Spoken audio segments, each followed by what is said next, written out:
عندي هنا كركديه منقوع احطه على النار،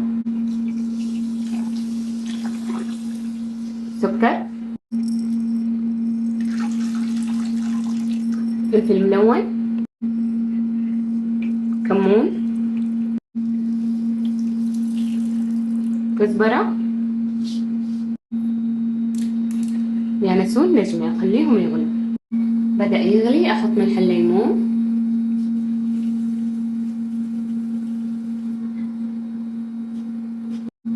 ملح. إذا كان حتستخدم عصير الكركديه مو لازم تنقع، ترى العصير ما شاء الله يجي جاهز، لكن هذا أنا نقعته لأنه خام.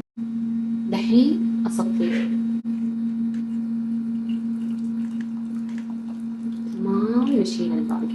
التايلندي شفت معاي من تايلاند. الفكرة إننا نسويه زي ما سوينا النبك لو تفتكروا، ويطلع حامض حلو مرة خطير. أخليه يغلي على نار مرة هادية. إيش رأيكم؟ خلصنا ترك، مرة سهل ومرة سريع إذا أتوفر البلح.